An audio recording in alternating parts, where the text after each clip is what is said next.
Great greetings, people of the sky, and welcome to a Friday stream here with an event. Spitfire, cast off. And the good Sir Volin, welcome to the stream. Hello, Ultralord. Great to be here. I'm so happy to have you here. People in the chat, let us know if something with the audio is not correct. And thank you for so many follows.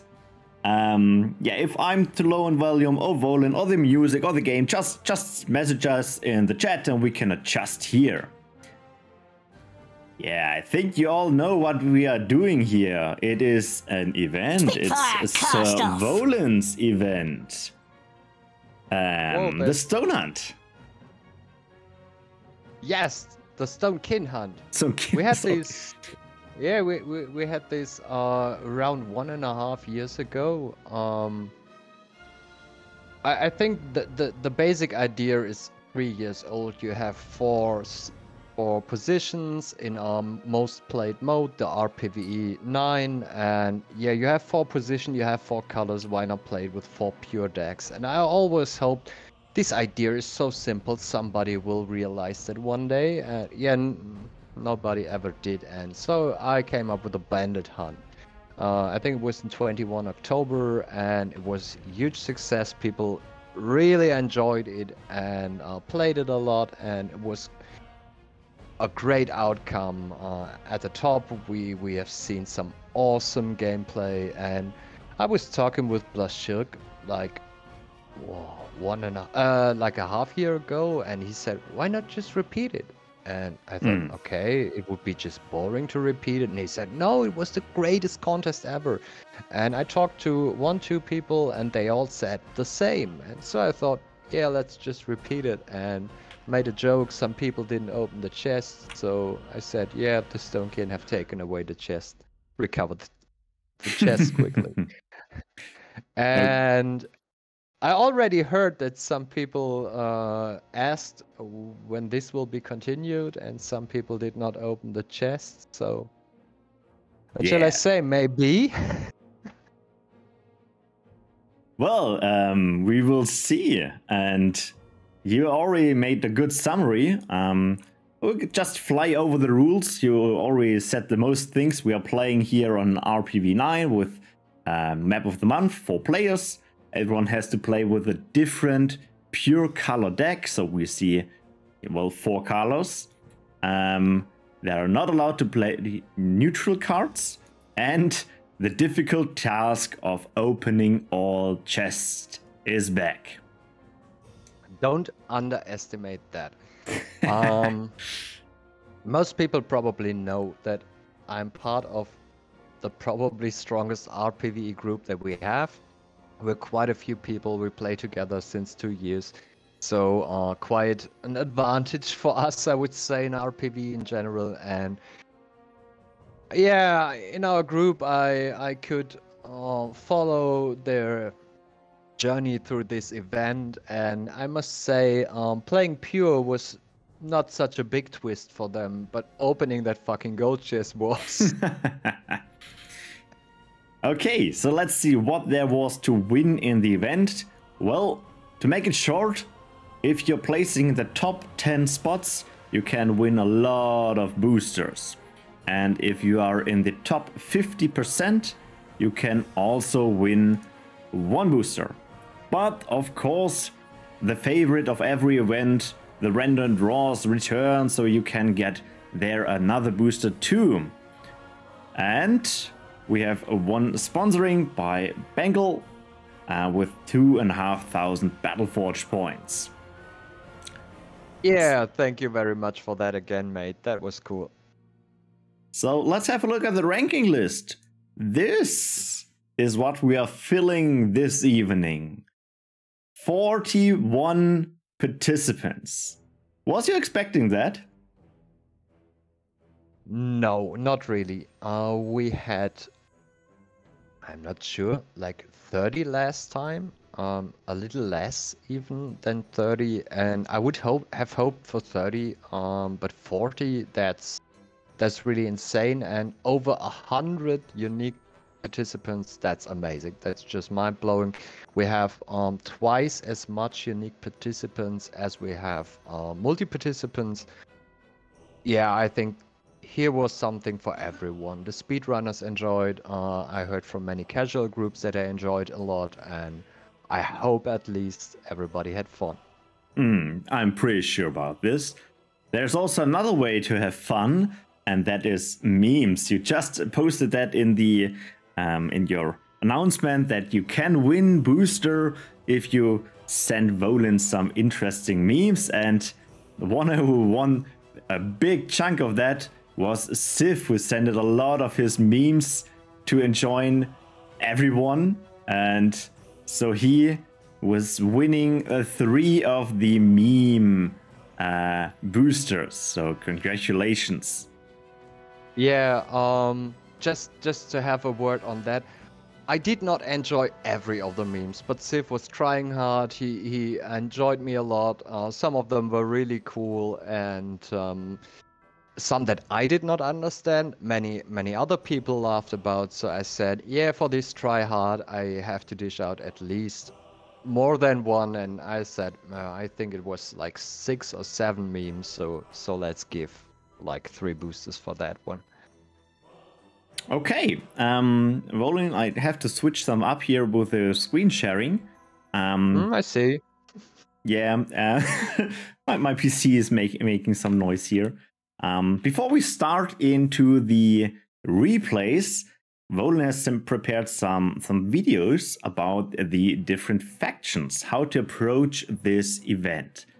We will start with the fire.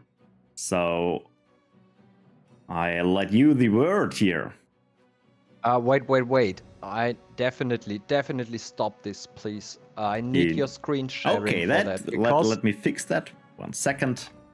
Because I'm not such a good video editor as you are, and I haven't done this for like 1.5 years, and especially the fire cut is a little bit too fast, and I need to see what's happening live.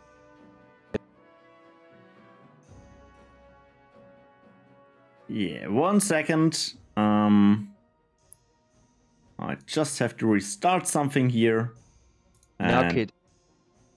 First, we have 4 videos for every color. They are not even 3 minutes long for every color. That's not that long, and we're just speaking about the general approaches, about what we have seen most, about what is the meta of this color usually just in that color. We will speak about things like that, just to give you a heads up. I know that we have some very casual players that took participate, and yeah, just to see what did people do, what would they most commonly do with these colors. Okay, so you should see my screen now. Yeah, I see something. If that's live, we can start with the fire cut. Awesome. Yeah, people played a lot of nomads in fire, usually used 3 of them, an average 4 in the match, and played mines for themselves, played mines for others in tier 1, and used those mines to clear the tier 3 camp. The fire players often trapped their spawns. They played a lot of another shenanigans, but we won't name every card that was played. We have Sunstriders a lot, Fire Swans a lot, and of course fire players played a lot of Eruptions, usually 4 per match, but on this spawner, in average 2 or 3. In tier 2 they used the Fire Dancer as a unit, but they didn't use much units. They used more spells. I think we have a problem with a delay, isn't it? No, I misclicked, sorry. They used a lot of spells, like we have seen Lava Field, Wildfire. That was the main choice. In tier 3, usually ASAP they set some Shrine of Wars, at least in the upper 50%. And they did not play much of tier 3. If they did so, they used Juggernauts, they used Magma Hurlers, they used every kind of stuff, but mostly that. They relied on spells a lot. The Inferno, this one here is so beautiful. It was played a lot. And here we see the Aura of Pain, which was used surprisingly often. I would not have expected that Spitfire, too much, cast though off. it's very strong on lower tiers. Yes, of course. Tier 4, they played again mainly spells, spells, spells. The most played card game, the Fire Sphere, was, yeah, it was the most played card. We see Cluster Explosions, we see Earth Shakers, all the stuff that fire does. And we see materials, of course. The red more often than the purple. The purple would here probably been the better choice. Not sure though. And some people even played two material affinities together, of course. The most played unit was the Fire Dragon. Yeah, I would have loved to see a little bit more materials. And the often underestimated Ember Strike was even played more often than the purple material. I'm not sure if here lies some potential, but at least not in the top times they did not play any Ember Strikes. If you followed these main approaches that we just see repeated a few ranks, you would have most certainly ended up with a top 10 time. So you already said the top played card. We have your slide prepared for the top cards, and when I was preparing them and watching at them and see the Fire Sphere over 300 times were used in the event, that's a lot. Yeah, it was almost 8 times per match in average. It had the highest average play rate of around 8 per match. If we now take into account that we have a big middle field of, I can say now, 14, 15 minutes, yeah, those players had the time to play a lot of Fire Spheres, and they did well if they used it. Yeah, just also realized that there is no tier 2, tier 3, or tier 4 cards in the top 10s. We see the sustain, so probably more going for less units and more spells, as you said before. Yeah, and the Fire player was quite blocked by the Soul. He had to build the Shrine of War, and almost every team, I think it was way more than 70%, built two Souls, and the better teams built them as soon as possible, and so the Fire player was completely blocked. In addition comes that Pure Fire has fancy, funny tools in tier 2, but none that work too good in RPVE, so just relying on your tier 1 isn't the worst idea. So let's jump over to the Frost replays. How are they approach their challenge? Yeah, Frost. You can imagine. They used Master Archers, and they used a lot of mages. Some we see here, some North Guards, some tanks were used, but all colors did this stuff. Mainly the main tier 1 unit, and even in the top 10 of all cards, was the Frost Mage, often used with the Home Soil and the Barrier. That's a top meter start. You would usually for random games take a Master Archer. By the way, this is the wrong spawner, guys. And in tier 1, every Frost player, no, not every, but almost every match we've seen this Construction Hut, mostly used for the Souls, which is a good idea. They played a little bit more tier 2, but not too much more, and mainly the Stormstinger and the War Eagles. Good choices. I would take them too, yes. I would probably take the red, but yeah, no, that's wrong. They played a lot of spells to the area Ice Shield. I think if you have small armies like here, perfect, and a lot of Cold Snaps, of course. They had a high play rate. In tier 3, they often cleared the path for the Fire player with the Avatar and used their tier 3 spells. The Frost Chart had a very high play rate, the Ice Age had a very high play rate, and yeah, that's the stuff the Frost players did. The Ward of the North quite surprised me. It was used very often on other players, and yeah, that Shrine of Martyrs surprised me too. But I've seen a few users that were not so bad, where they were giving some return before the soul seed, and that not too bad, I think. Some of the upper 50%. In tier 4, we see tons of spells from the Frost player. They make their Frost shards, they freeze everything, they shatter everything, they play the Maelstrom with a high play rate. Yes, the Code of Protection is seen at a high play rate. The Tornado is seen as a high play rate.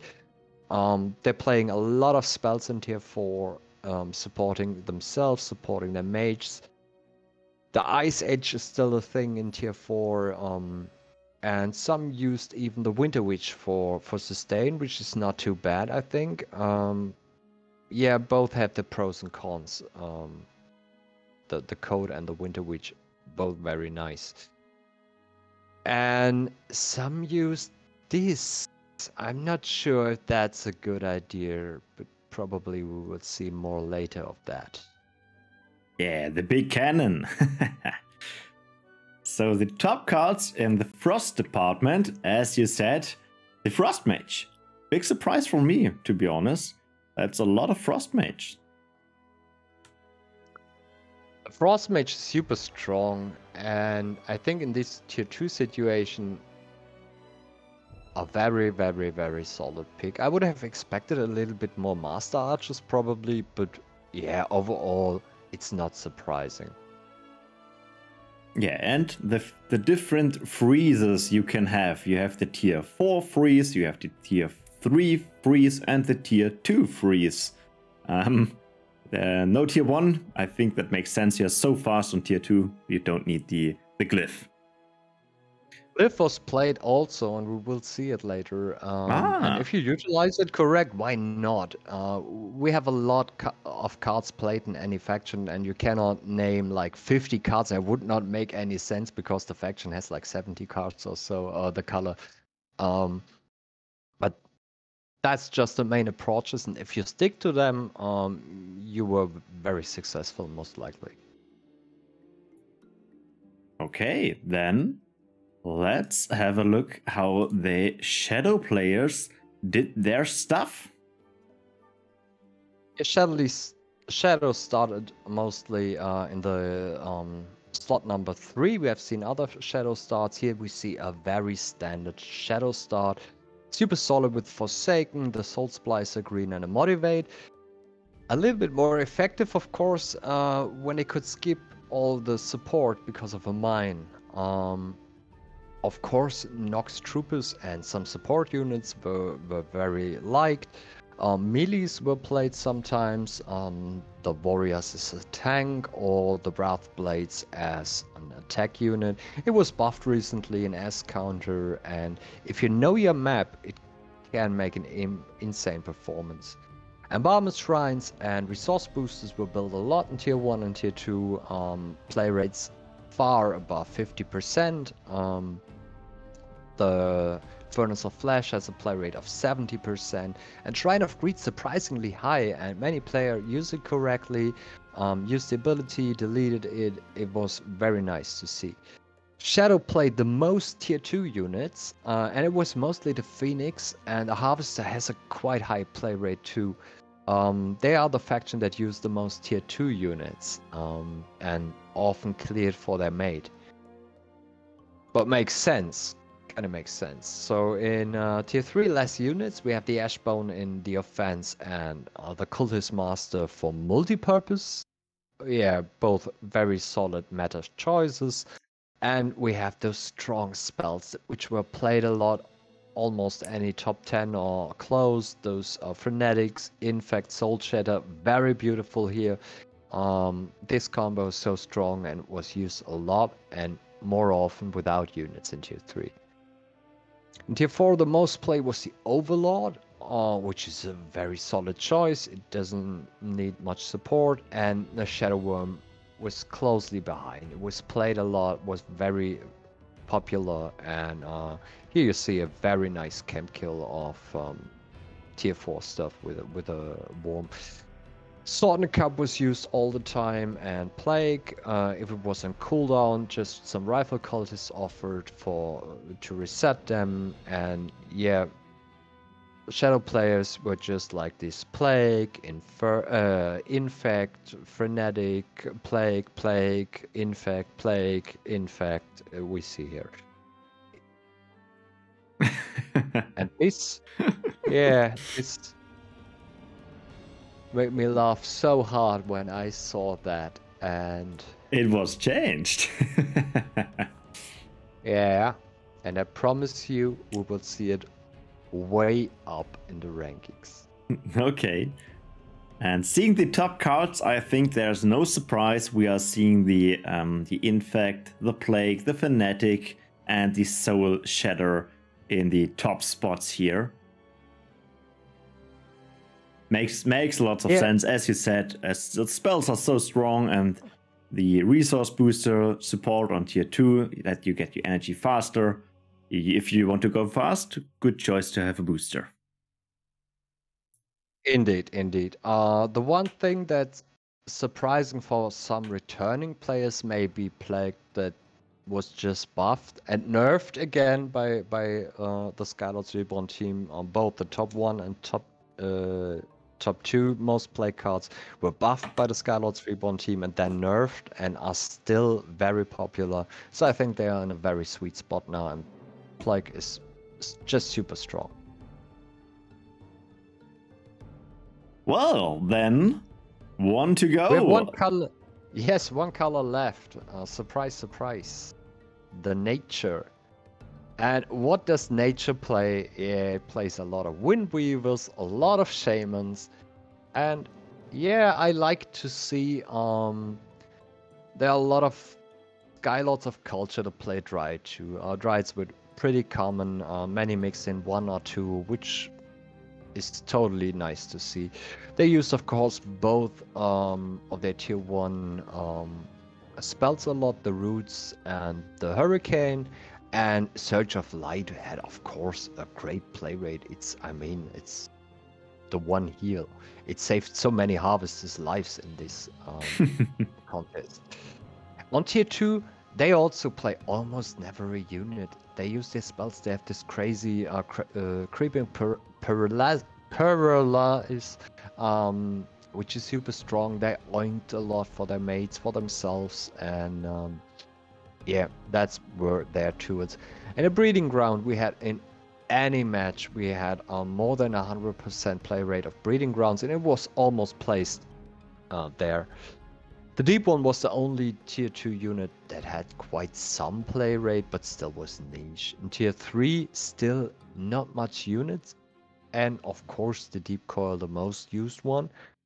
But mostly Nature relied on their tier 1 remainings and stuff.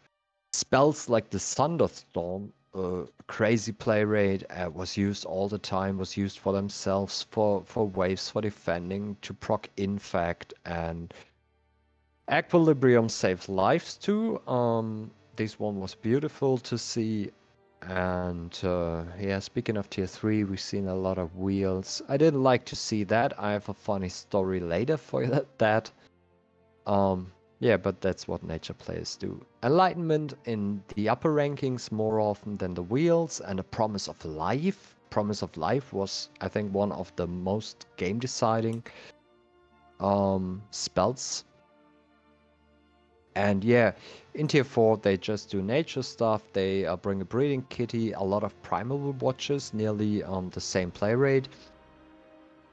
Surprisingly often this Nox Cloud, I should try it again, and the Mind Weaver with even once Mind Control with 1 spell less, and of course a lot of regrowth. Regrowth. Sanctuary was played a lot, but not as often as I would have expected. I don't think it was in the top 10 of the spells, and I would have really expected that. Well, it was Stonekin and not Lost Souls. Kyrie, yes, it's a Breeding Kitty. It's official. Hannah confirmed it, and if Hannah says it's a kitty, it's a kitty. Exclamation mark. Discussion ends.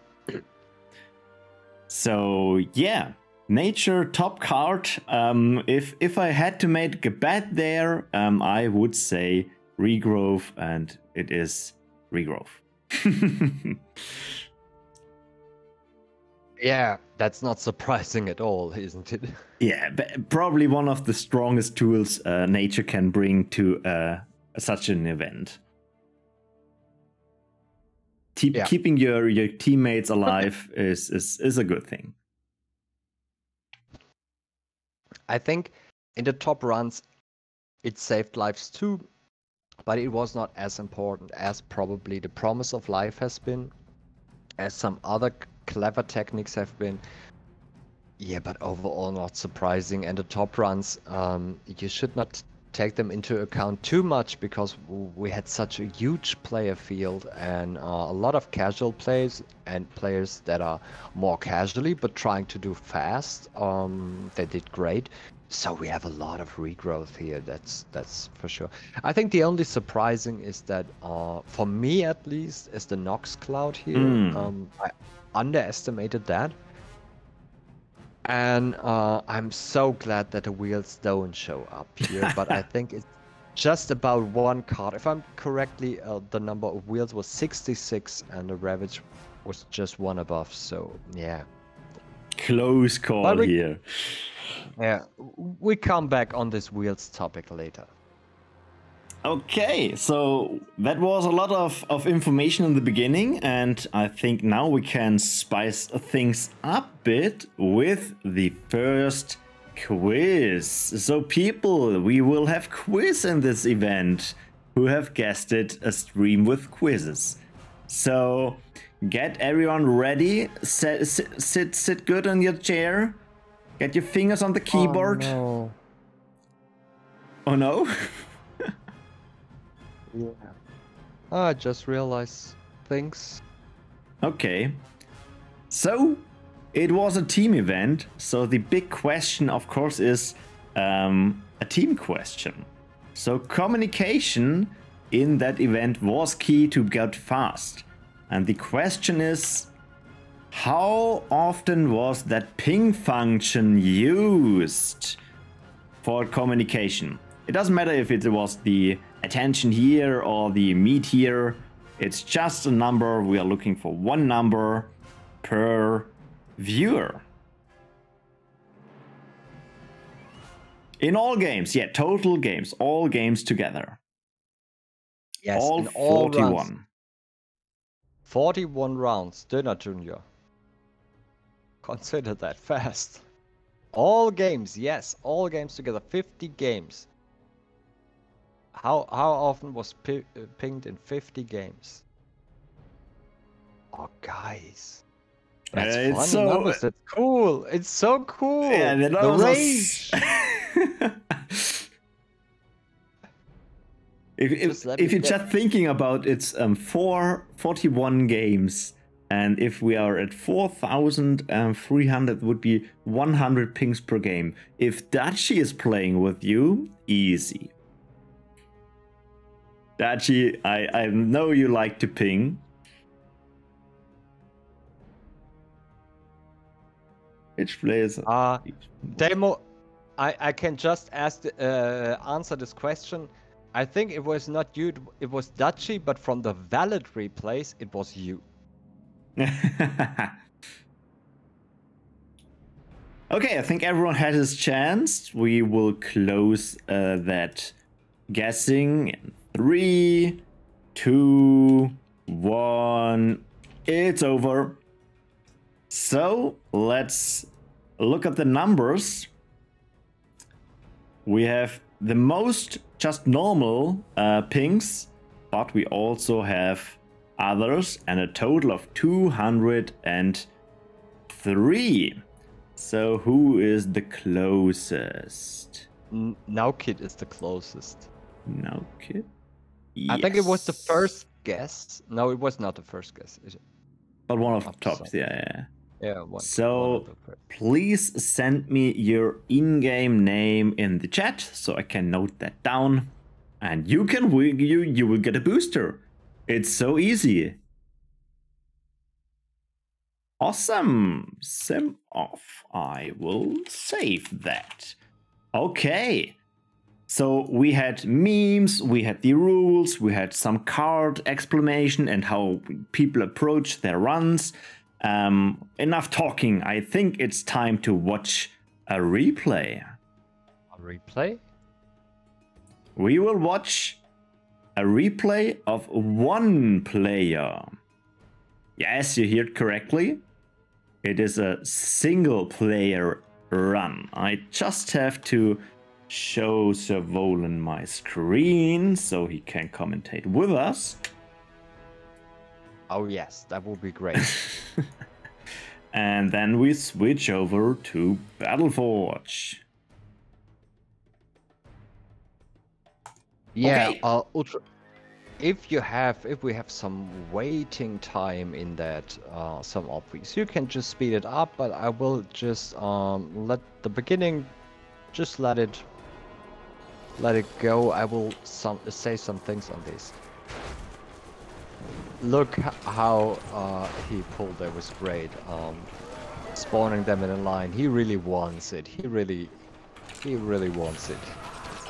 Playing this solo is an insane task, and I tried this map of the month with a meta deck and failed. And I just did one try, and I think I could probably have solved it, but it's quite a task. And I got replays from Radical with all 4 colors. This was the only one where he paid attention to the chests, and that was valid from the chests. But it is just so awesome to play this alone, and if you don't believe it, just try it and see how crazy strong it is, no restrictions.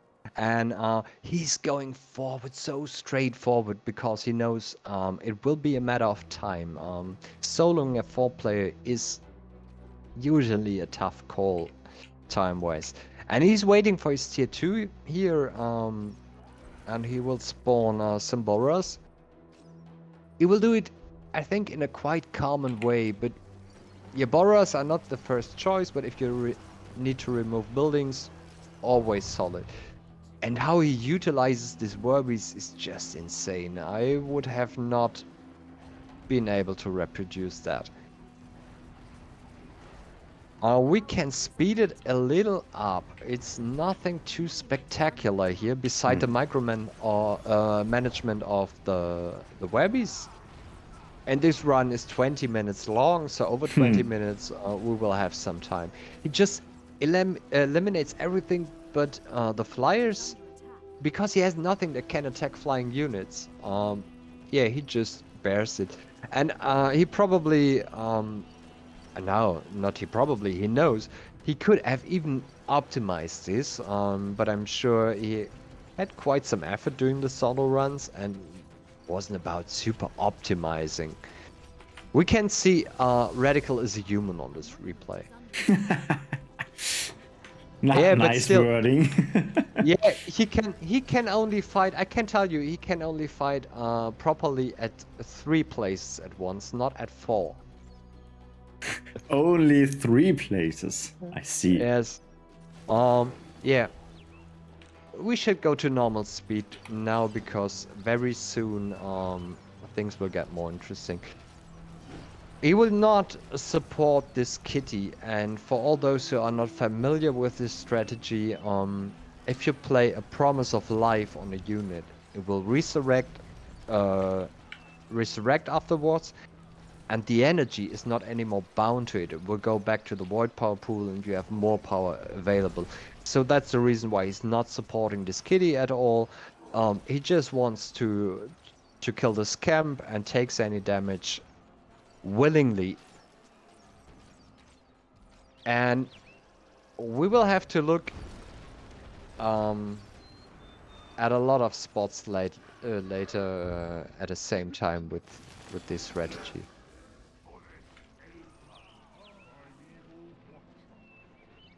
So here we have a few split seconds that this unit costs him because he needs to kill it. Yeah, I just realized that is still alive. But he forgot to open a chest and probably realized that it's a good idea to do it now. And he takes this Werbies to the position once tier 2 and opens a chest over there. Yes, this one. He just released this Werbies, and that are the little things where you can see that Radical is a human. And normally is not focusing on gold chests. Yes, yes. I said it was a big thing for those guys. He often uses the strategy like here, that he hopes that the attack from the Primal Watchers will hit the spawners far behind. That's a little bit luck dependent and will not work always. But he has to fight at 2 places at the same time all the time to get it in time, and so yeah, he needs to make workarounds, and we see that later in an impressive way when he engages 2 big camps at exactly the same time, where other players wiped in this contest, and he just manages to get them up at the same time. And look at the amount of units here. Yes, that's crazy. The Forest Elder is helping here a lot, and at the same time he's fighting at the tier 3 and splitting up to 2 armies over there. Going over here while he has still an army up at the tier 3, I think, a unit. It's amazing how he does things parallel. Here, and also getting here in position and here in position. Exactly. He prepares everywhere to make things, because he needs to multitask to get this working. He's going up because the force that's fighting below in the south can get up in time to catch the wave. The pathing is insane here. And you can try this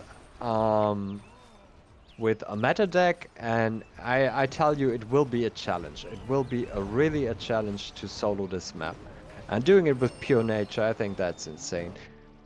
He uses Equilibrium very often early on, and he uses the Kitty ability over 60 times in this run. He uses the Kitty ability whenever possible. Still, he plays all of his regrowth charges. Charges are a big issue if you play solo this map. Yeah, he casts quite a few Werbeasts down at this tier 2, and there you still see he struggles to place at 3, to fight at 3 places at once. Here we see the Kitty ability. He uses that all the time to save up heals, because he needs so much heal playing this alone. And this here, what we see is the trick that he uses. He often hopes that the Primal Watchers damages or kills spawner. I think here it does it. It's almost down. And uses the green piece to block the main camp and not to take too much damage. He's already fighting a double camp up with his army, and yeah, he needs to fight this double camp while he engages a camp up there. It's an amazing work. He will block this now with a green piece and just go through. Yeah, I've played this map quite a few times and see people struggling here from time to time. And he plays a second army, has less units because he has second armies, and he must pay attention to a second slot.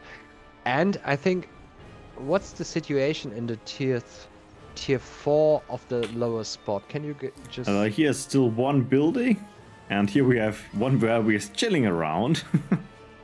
Yes, pay attention on the minimap, because it's very blurry for me when this collides with a wave. Okay. Because we have a wave coming through. He's just going north there, and now till here he blocked all paths, but now as he can only go one path, he has the first income coming through, and it does not only need to care attention to both camp kills here. He just engages here and engages at the same time, exact same time in the north. Yeah, I just realized that I was thinking, oh my god. It's the exact same time, and When watching this replay 2 times, I see he does here an ability, down a spell, up here a spell, down an ability, up, down a spell, down an ability, and it's continuously multitasking. It's so crazy how he does this. And we see some groups struggling hard at this point, in the lower 50%, of course. But now he makes a wonderful move. He will mess this up, but he makes... Yeah, but he makes a safety net with this which will save his ass here. He is still fighting in moving 2 armies, fighting a double camp with 2 more incomes, and has to defend. And he will spawn in time things down there. I think it's a Nox Cloud and a Greenpeace, yes. Yes, Nox Cloud. Saves up. This was so beautiful to see. It's art what this guy does here. He's fighting at 3 places at once and handling an insane task. It's so much stuff going on. The second wave is on the way, so probably we'll see the same strategy worked like a charm. I think it's the same strategy or almost the same. He's using so much spells. Everything is on cooldown. Everything is out of charges in the end. He used everything that he had on this map. Yeah, I'm just wondering he's not playing some Werbies at some point here to help. Yeah, just to make that clear for the audience, we are looking this replay because it's the last place. And yeah, I think you want to see gameplay. We're looking every replay now, and this is the last one. Yeah, last rank, if you think about it. Time-wise, last place, but gameplay-wise, pretty peak. Yeah, that's pretty peak, indeed, indeed. I mean, all the solo replays are insane in their own way. But I had to choose this one because it's a valid one and it just makes sense. And he's constantly moving. Wherever you watch, there's something going on. At least at 2 spots at the same time. And he will get now, I think he gets a pretty big wave through. Yeah, there's something slipping through. And I think, yeah, think about that. We all seen RPV matches and doing our dailies where this cuts people off, and it's not such an easy wave. He does 2 attackings and handles this.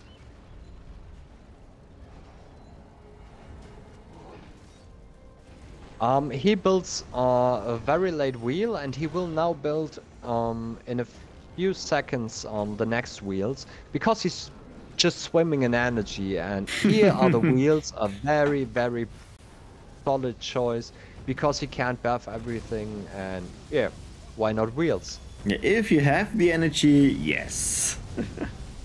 Yeah. On tier 3 he didn't had. Yes, I think he could even have played the wheels a little bit earlier, but I'm not sure about that Shrine of War. And this is so beautiful too. He goes there with a Werbeast, takes over a Soul Hunter. That Soul Hunter is buffed from the wheels, so it wins a 1 versus 1 versus the Soul Hunter, and supports this a little bit with spells. It's so nicely played. High acid. Yeah, it's just Radical doing radical things. The South Army now moves up, and I think you can speed it up now a little. It's now it's only pretty clearing. Straightforward. Yeah, it's just clearing. He has closed all crossings, and yeah, second part of the army joins. By the way, if you could reduce the game sound for the next replays a bit. Oh yeah, of course. So I will do it now, else I will forget it. Yes, and we have just seen, let's see, a supercut of the color meters, and you know the color meters well, I think. And we're just in the first replay, which is the last rank, as said, a solo run on this map. Imagine a solo run on this map. And you said he played a solo run with every color, right? He played a solo run with every color. He played it with Frost, with Fire, and with Shadow. That's so awesome. it's totally durable. Just to realize that you don't have to do it with nature. You could do this also with pure Shadow. Yes. I think Pure Shadow was even the fastest. All were like high 90 minutes plus, but it's doable, and yeah, it's an insanely good job. Okay, so let's have a look at the ranking list. Let's show the ranking list for the for the lower half. And yes, as Dachi correctly write down in the chat, there were only 38 seconds left for Radical X. He taken here the last place, but a well-deserved last place. Very nice run. Yeah, I think that's the last place that a handful of people could do. So that's so much honor that you get for this last place. It was just amazing for me to watch. That was an awesome play. Okay, before we jump into the next replay, I smell something. Is that a quiz? I think that's a quiz. It's time for another quiz question, people. Dachi, it is a quiz, right? So, have you seen, if you want to go fast, you need some really good reels to be fast, right? Like Fast and the Furious reels. So the question is, how many reels were built in total? Oh, whoopsie, misclicked. So we're seeing some numbers here. Well, you trust him. I'm not sure if that is a good idea. Maybe he just baited you. I'm not even sure. I did this not on purpose, and that's why I had a sigh. Well, I can tell you that I think you're wrong. I think 66 is wrong.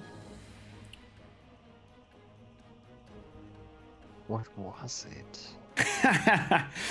I'm just looking up my sheets, but I think yes, you have watched over my numbers and probably even corrected it. So if you have sent in one number, you can change it again. If you trust Volin, you can stick to the 66. I won't help you to repeat it anyway because the first one gets a booster, first win. Okay, I think everyone had his chance here. We will close the guessing in 3, 2, 1. It's over. So let's have a look at the reels. So we have a total of 16 teams playing all 3 reels. We had one team only using 1 reel. And we had 2 reels, sorry, and we had 2 teams with 1 reel, making a total of 52. So if you have trusted Sir Volin, I'm sorry. I see Capo with a 51. I see Damo with 53. So that was the first one, 53 by Damo. I think that's the winner, right? Yeah, I would say too that usually the first one is the winner. So let me note that down. Damo getting a booster after the stream. Congratulations here. And now, after that booster, I guess we can go and watch another replay. So let's switch over to Battleforge. We are looking here at rank number 8, correct? That's correct. And I choose this for multiple reasons. Um, we have quite a curious ranking, of course. It could be foreseen, and this group here is playing not together as a pre-made group. They made like 2 or 3 runs. They were not playing in voice. They're just doing standard meta stuff, not any great strategies, and ranked up as number 8. And they did even mess some things up just to show the potential of straight meta strategies that would not have reached the sub 10 we will see later. But yeah, they're doing a super solid performance, doing many things right. Could, of course, they are only rank 8, have done some things better, but I think this was a super interesting replay. And we see all that stats that we have seen in the videos too. We see in a lot of Wind Weavers, we see that mages, we see nomads. It's so common start. The Frost player I think is even before the Shadow player. One. Yeah, I just realized Frost is the fast unit. Why not? It is usually, if you're not playing with a strategy like many others or some others did, the top groups did, with supporting someone else with a mine and so. But here, like this, nobody of these 4 is known as a speed runner, but this attitude like running forward with the shaman, taking the wells as sub, and they will struggle a lot down there.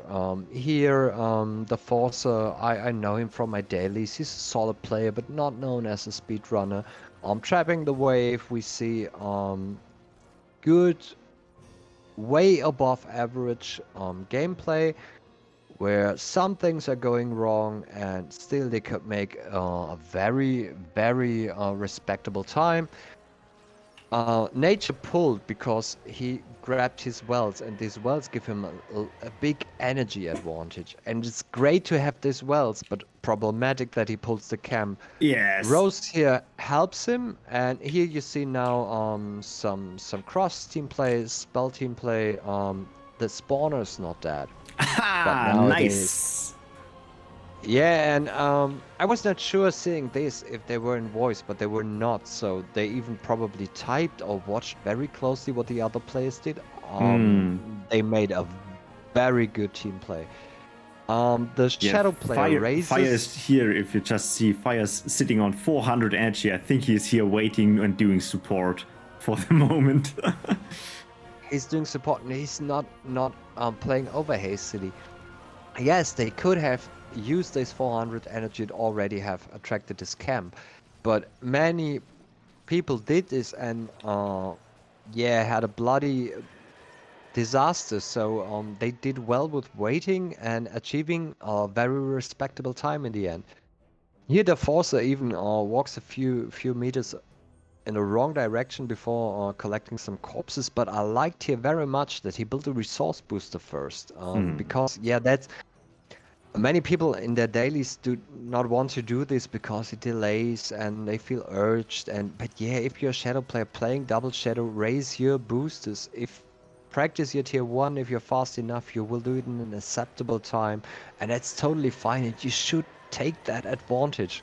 And I always ask the first time watching this replay, will they save these wells? And these wells both die. Don't die. They both can be repaired, and I think it was worth taking them. Though they struggle along here, many groups struggled on this hard camp. This camp really has a crazy income. The wave that's coming from the post tier 4 is crazy strong, and you need some strategy to deal as cleanly as we will see in the next replays with it. But doing for a casual group that Matt, of course they are all above average players, they do a lot of things very greatly, but for meeting just doing a quick 2 or 3 rounds, it was an amazing outcome, I think. They just do the standard stuff here, defending your tier 3 with your tier 1 archers. We all know that from the bandit maps, but other players struggled here. Well, these two they do correctly, not over pushing here, taking the time they need, hurrying wherever they can. That's very solid gameplay. This Harvester is used to grab tier 4 as soon as possible. And here we see now some differences too that will be different for the top times, because both players here take all the wells, all players take any wells. And that's where you can see they are not speedrunners. They're just good players, but speedrunners would never take these wells, because we're speaking about a short match time. Even for these guys with 12 something, it was not worth to take these wells. You do not want to have the energy spike at the end of the match. You usually want to have the energy spike at like 3/4 or so of a match, because that's the moment where you need the energy most. The Avatar, we have seen that already in the Summarize. It was used often. This Avatar and this Harvester, they do a good job here. This, yeah, let's do not speak about this one. The right one spawner. is the right one. Yeah. Yeah.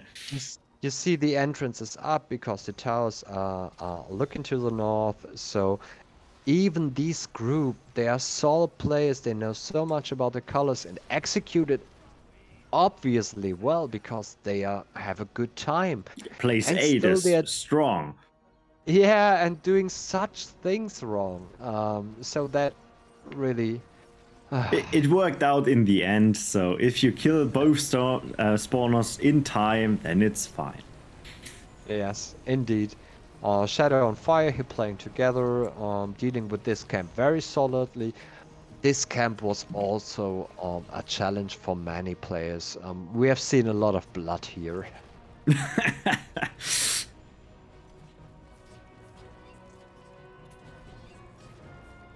Yeah, the Wrath of the North prototype. I think I agree with Woland. I think people should check it out again. It's a very nice tool for Frost players. But you should know it does not work on your avatar. Please do Okay. not combine Word of the North with Avatar. It makes no sense. He's now going down, and the nature play is coming from the right, and they will just take out this one.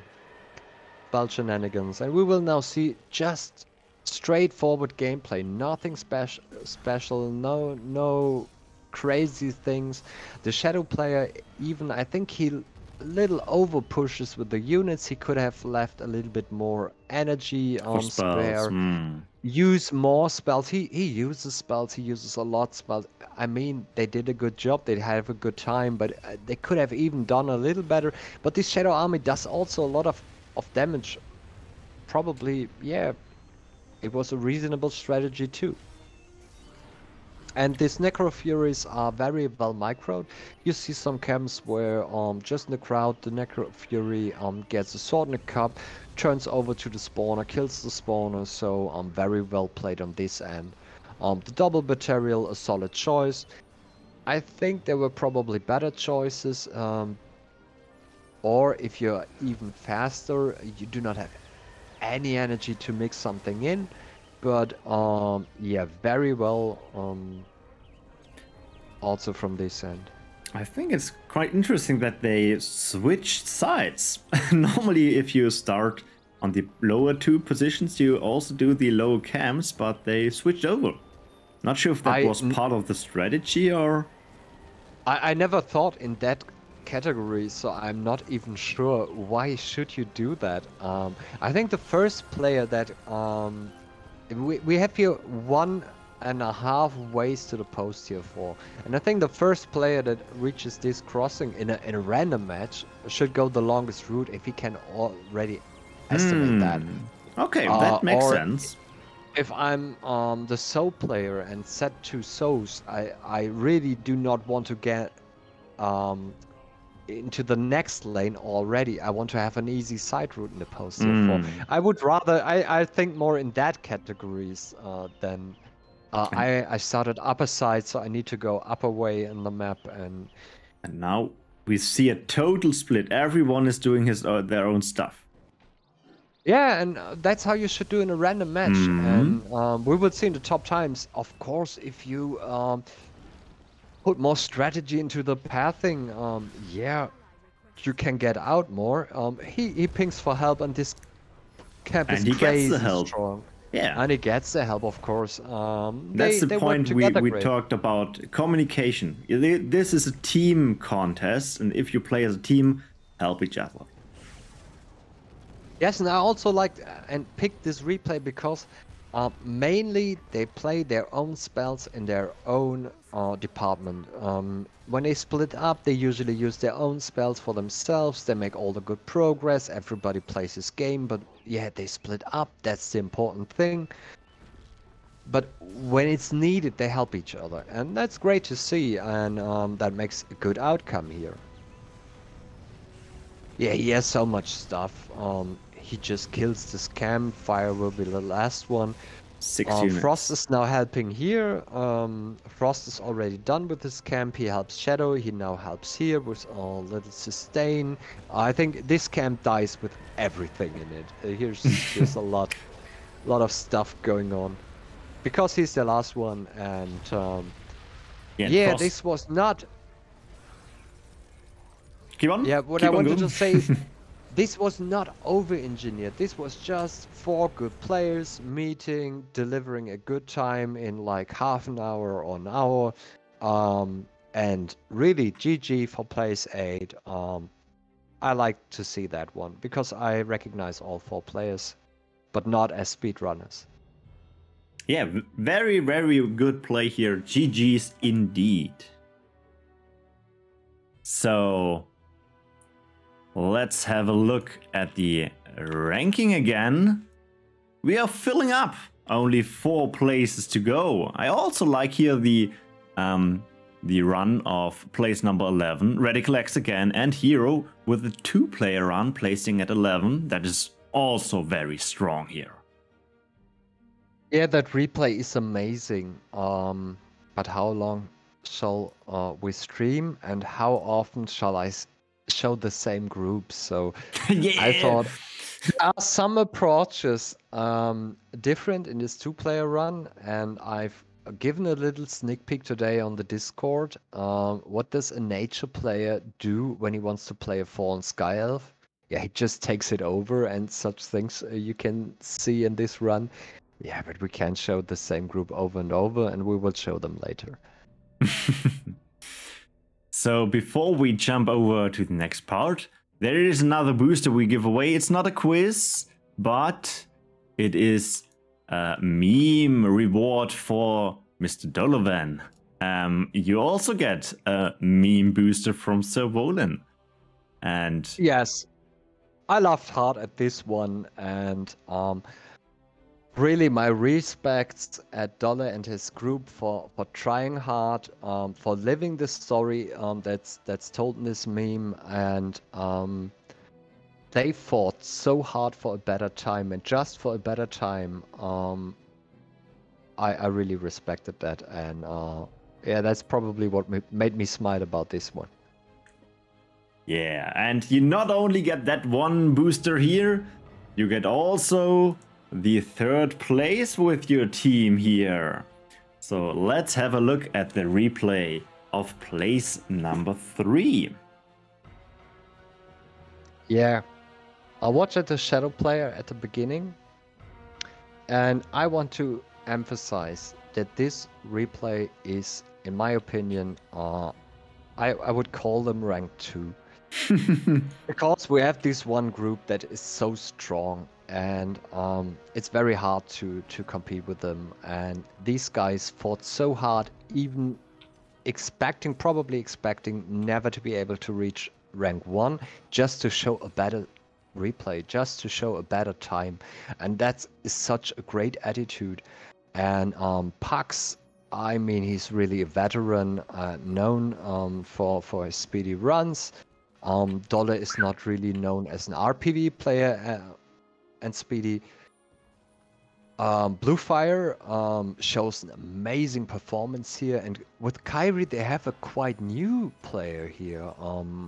I hope you don't mind if I say he's a fairly new player and does a really great job. And he appears often in the rankings and really pulls up some other replays into to higher rankings and shows a great job here. Yeah, as we saw, Shadow is here Shadow, the first.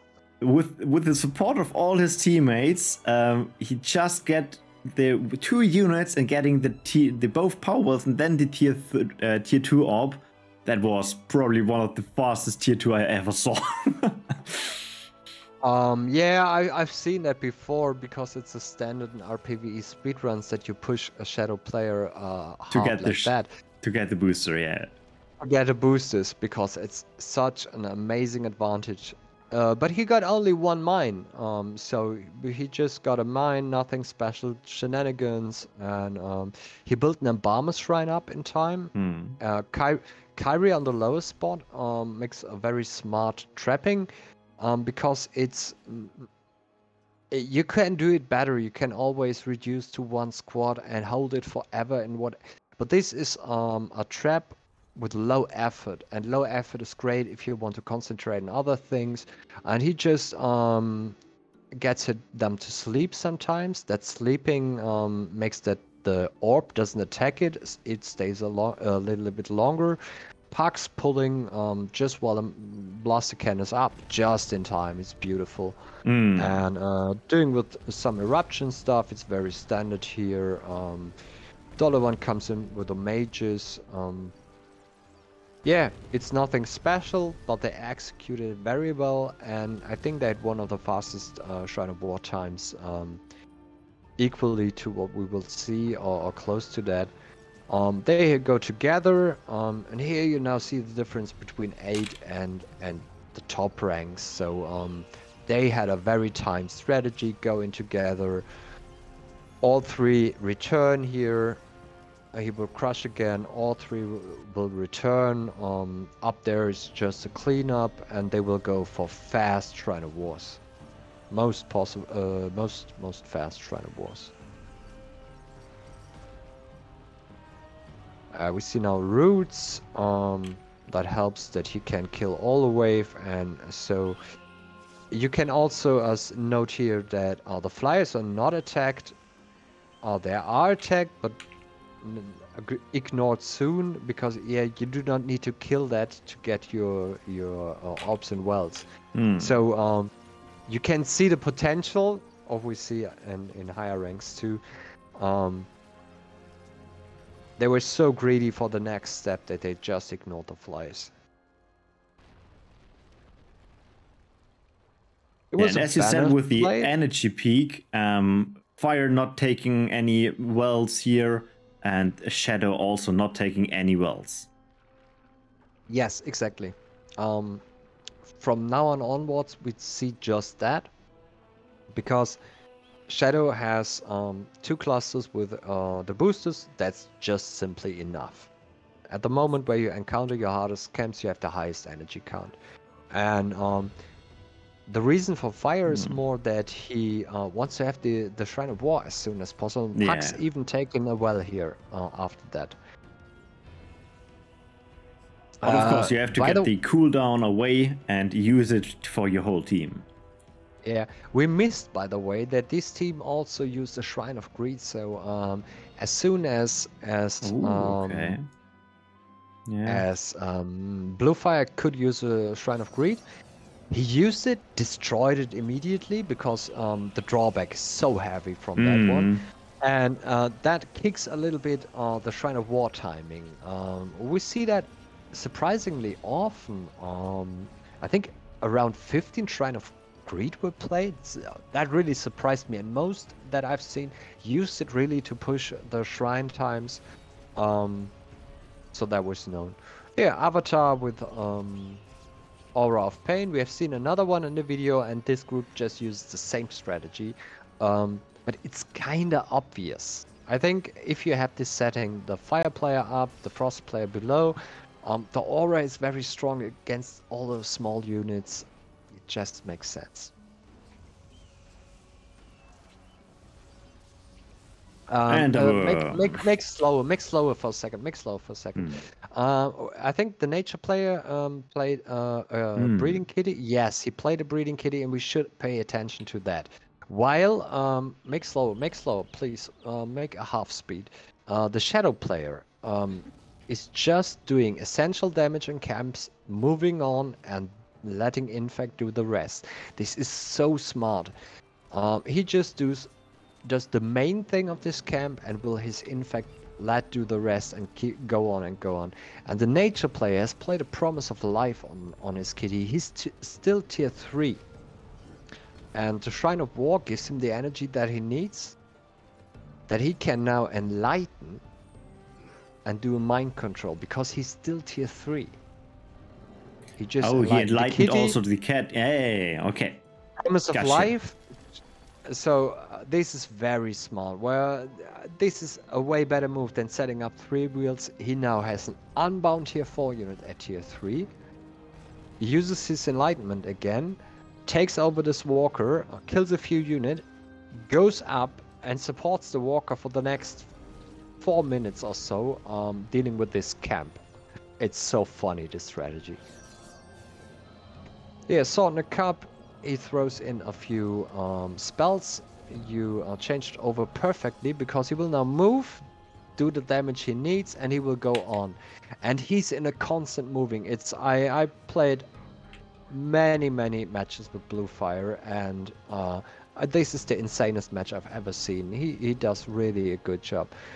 Dollar coming over with a port, and the fire player will now play a Nomad, go down from the tier 4, because he's already bound 300 energy in the softs, and he's the least player in energy coming with a tier 4 unit, and he wants to go down, meet the kitty. The kitty does the remaining seer,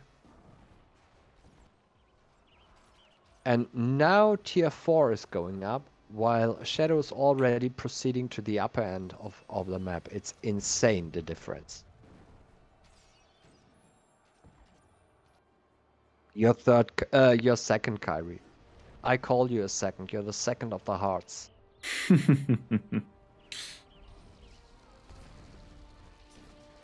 And he now will move on.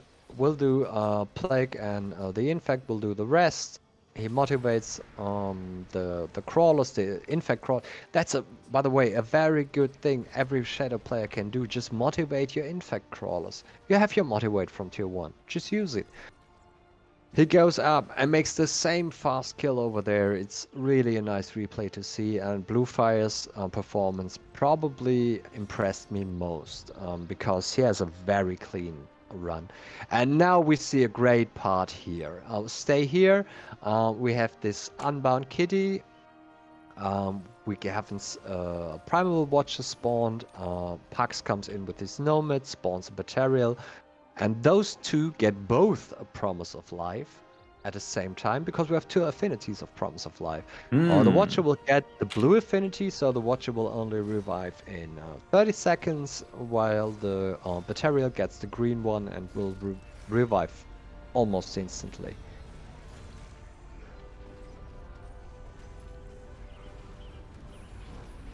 But timing-wise, nearly the same? Not nearly the same, but close. Oh, they mind controlled the arch. Oh, that was a misclick. Yeah, that was probably a misclick. Imagine if he could grab those Torture Gun instead. That would be a difference. Yes.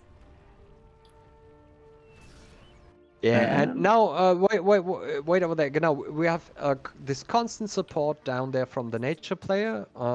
And go back to the Batarial that's just moving up in the south. He spawned a second Batarial, and will now unbind a second Batarial, also with this Promise of Life, so that the fire player has all his energy available. And you see Bluefire in a constant move. He, I'm not sure if he made the second worm yet.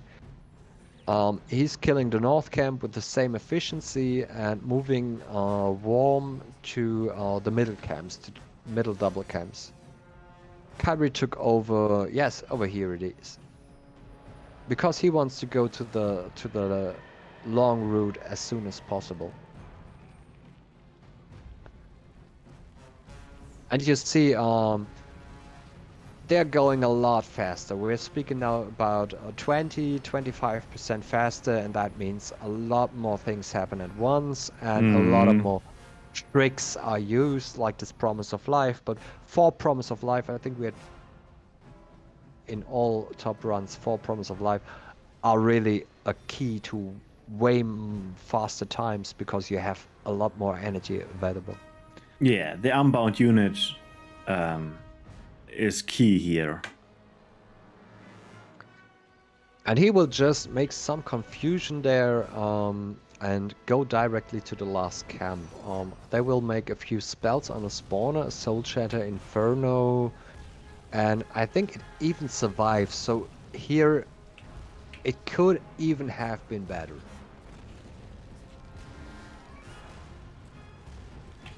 Blue was the far most efficient player, by the way.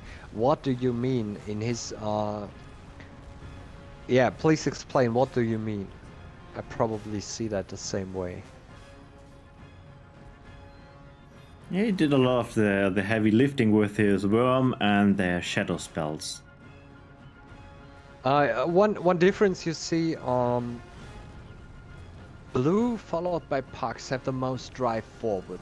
They never stop and never hesitate, and Blue is almost perfect in this issue, in this replay.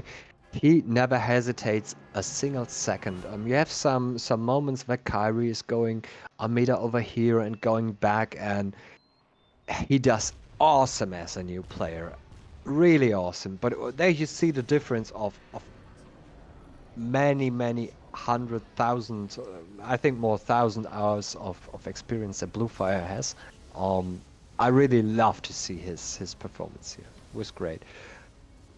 Yeah, and the Fire player now does the middle camp, the Shadow player does the upper camp, while Nature and Frost go for the lower camp, and they end up quite even in time, so it was really well done.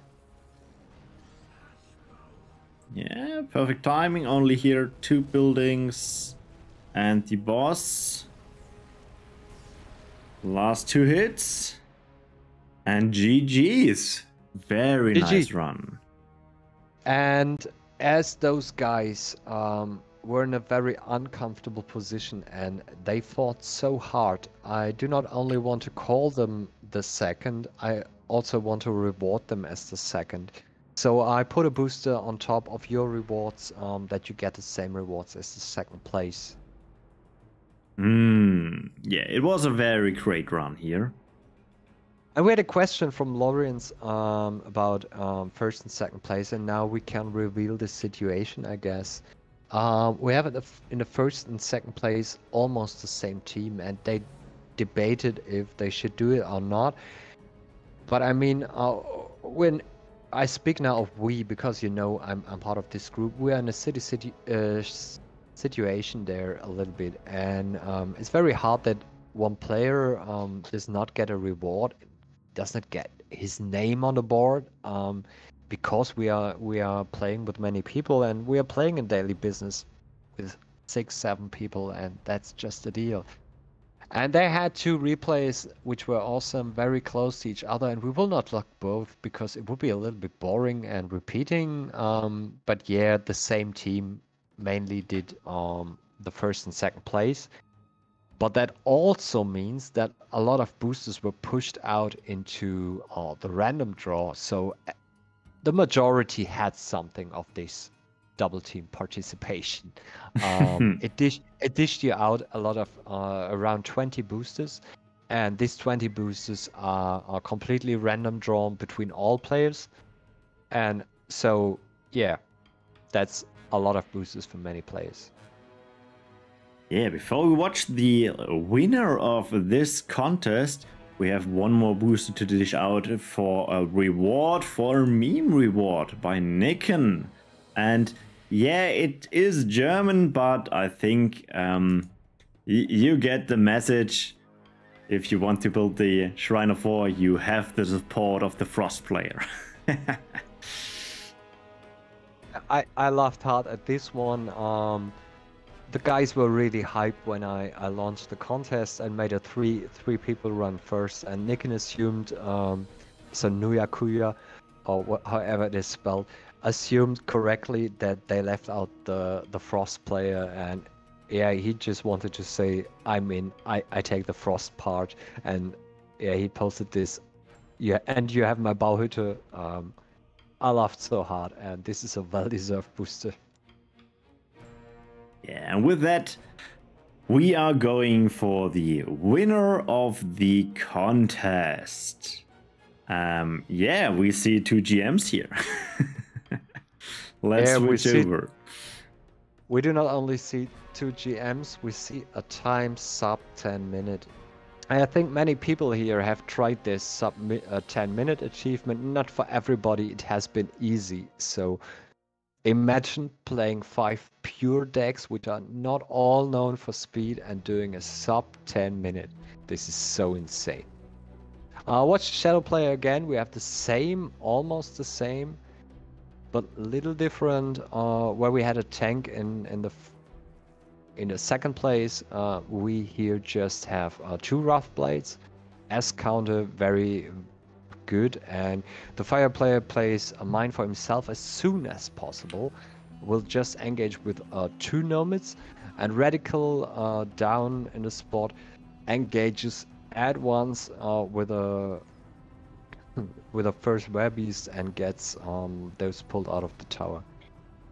Mana Wing, interesting. Yeah, the reasoning for this Mana Wing is that it helps to clean up with the buildings. The Werebeasts are not very good in taking out buildings, and this Mana Wing just gives a little extra damage.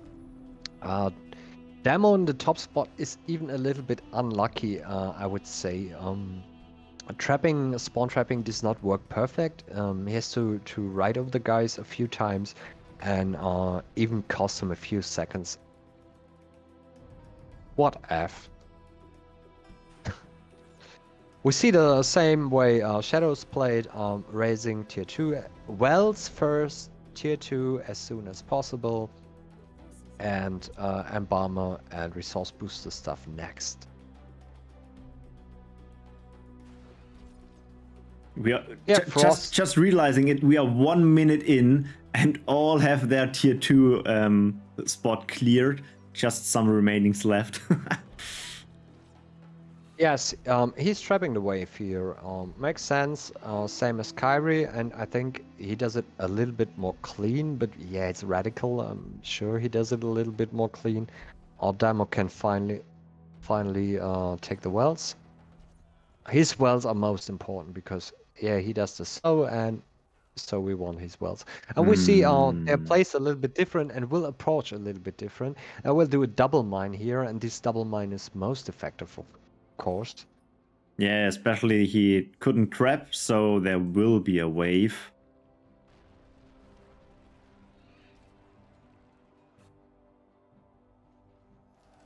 Yeah, there it is. But I think it's smart to have the fire cannon here at the top near the power wells, so it's getting built faster than and the position below that. I didn't check that, but it could be a little difference there, indeed. And I think the Frost player has the better path to the spawner here.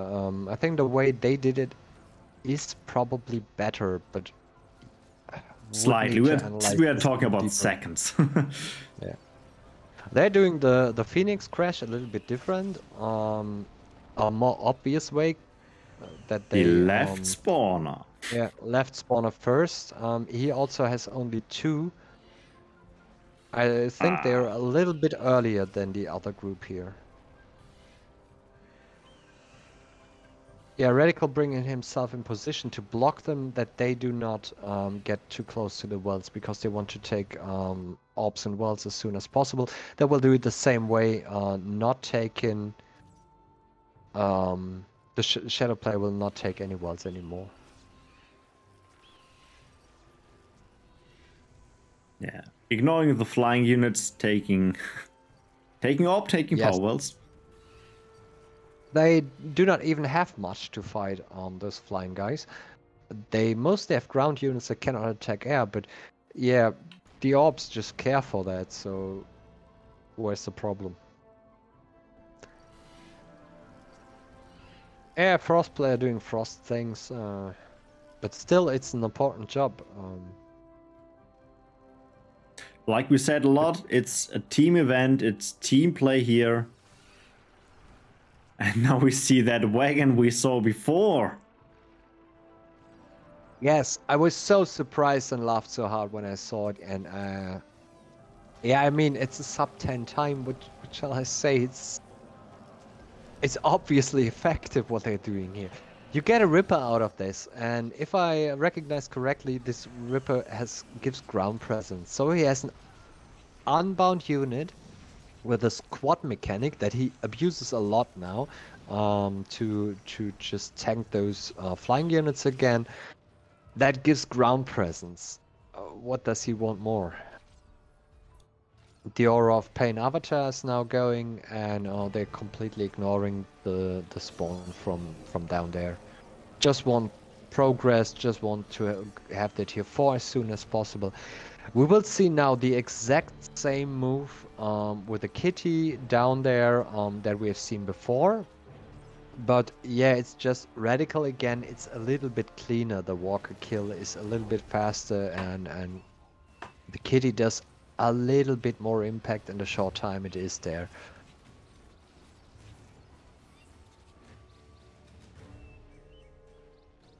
He will just unbind this with a Promise of Life and play Enlightenment again, play the Mind Control on the walker, kill as much stuff as needed that he can concentrate on the next things, and go on, and the walker will do the rest with a little spell support.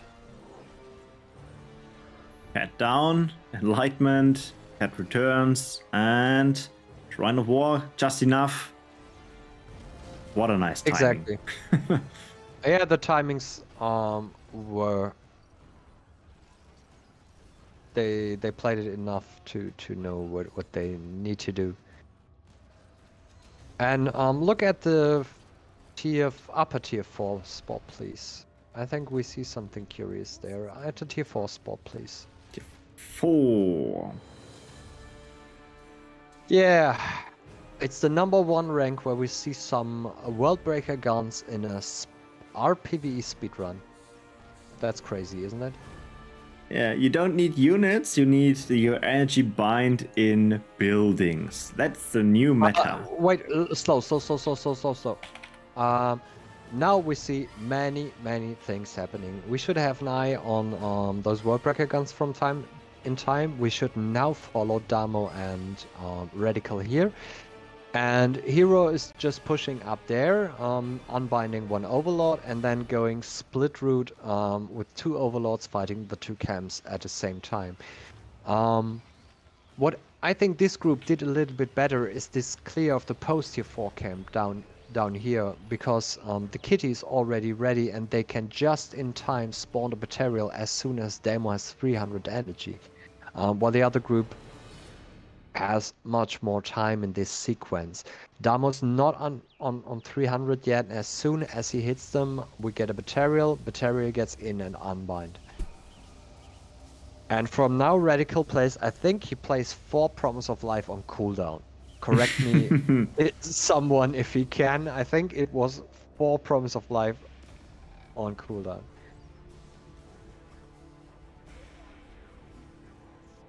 Yeah, this one should die. A dazed unit into a big XL camp. Yeah. Mind controlling the turtle. But watch where he was standing. So he has the perfect position to spawn just another one to the north side. Because if he was in this camp, he couldn't fight it. Hero is, I think, done with his camp and now splits up. And now fights the double camp with 2 units. I think that's an interesting approach too. And he's able to do this because, yeah, he has these Worldbreaker guns. Yeah. Oh, there's the first firing, and... Yes. Yeah, watch that damage. It's just crazy.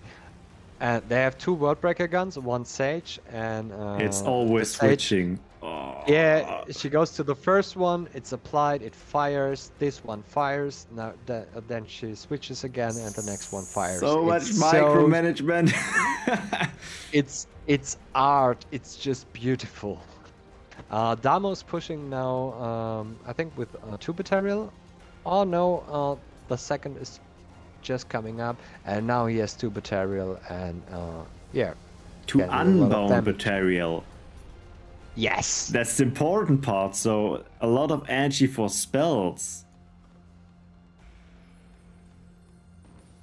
And Hero just uses his Overlord mainly as spell presence and pushes with spells and the help of Constant guns, yeah. Plague, Instant, and the guns. And now Frost starts moving to get units into the battle. Not Yes. really into the battle. When do you take the Silverwood Lance on RPV? Yes, when you have to cover distance and a Frost Orb. It's not more, not less, but we should follow that from time to time.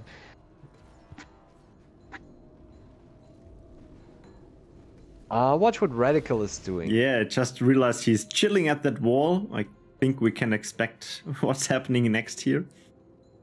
Yeah, watch. There's Radical too. He's going up with Colossus. There's 1 Colossus in this camp, and this Colossus will play a role. Hmm. He will now clean up. Damo has the longest route, so Damo already goes to the warship, and now pings for some help because he needs that there. Pure Fire in these early stages, ugly to play.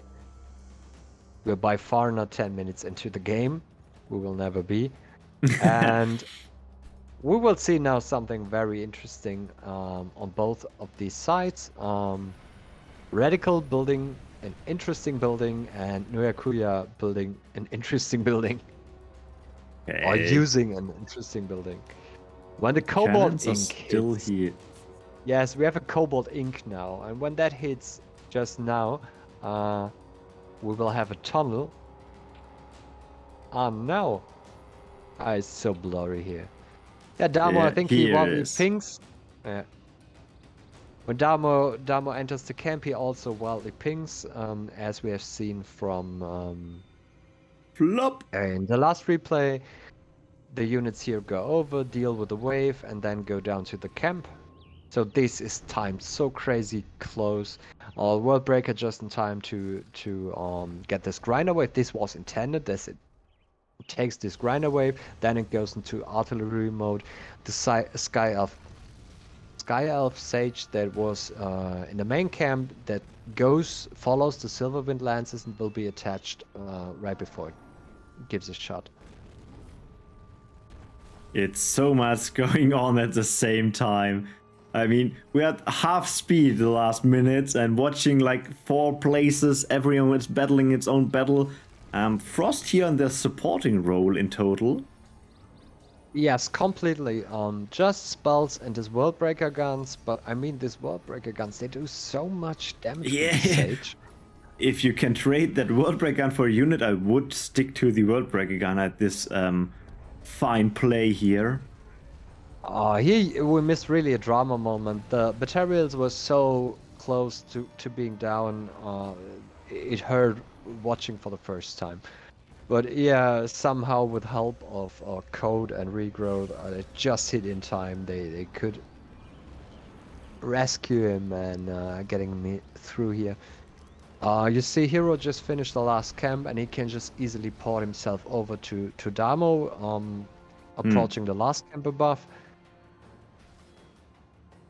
And they are a little bit off on the timing. This camp down here is almost done, while still the camp up there to do. But still they are so much faster than the second run that you must say the routing is still better.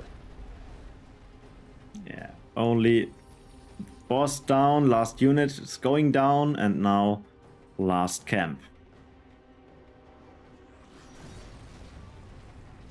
Using the ability just in time, that it's not too early, not too late. And it does a lot of damage like that. Watch how fast things die.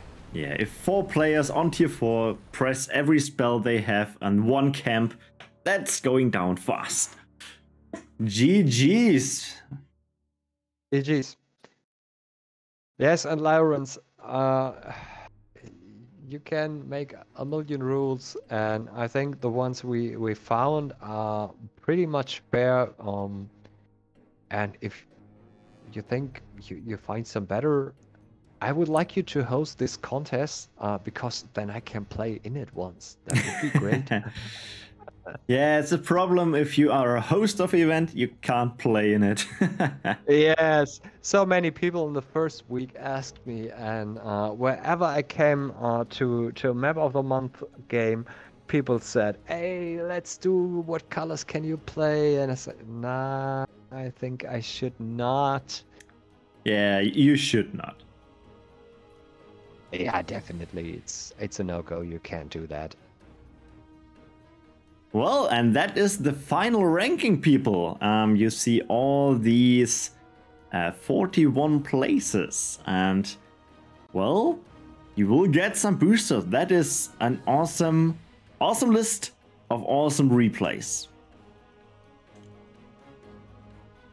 Yeah, and still we have something more. Yes, I think we're normally getting off 3 boosters via quiz. So we are shy of 1 more quiz. So, yes, Dachi, it is quiz time. So I think in that replay and in like every replay we have seen, we realized spells are strong. So the question is, how many spells were used in the total event? So 41 replays. How many cards were spells? How often did people use the spells? Dolan, we are talking about all runs, all spells. Not only that one, yeah. I think we saw the Fire Sphere had like more than 300, was it, right? 322. Yeah. So Dolan, but do not count on me. I was wrong on the wheel. Oh yeah, so yeah. Think about it if you want to trust one. Jokes aside. Yeah, we're seeing some numbers here. You would have been so close that it hurt. 177 was ranked. Oh, sorry. Oh, sorry. Now I screwed up. Sorry, we are only looking at this run. Oh, sorry, people. If you cannot read your own notes, thank you, Voland, for reminding me. That we messed the spells up.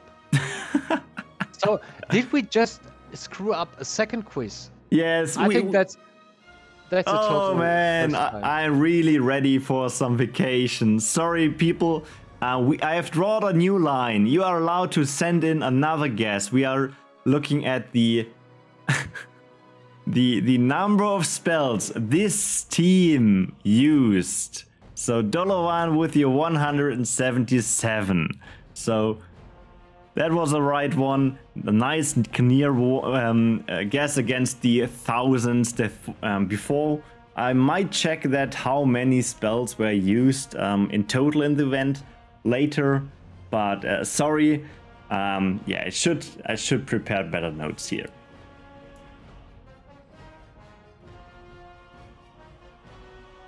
I thought you changed it. I was just playing along.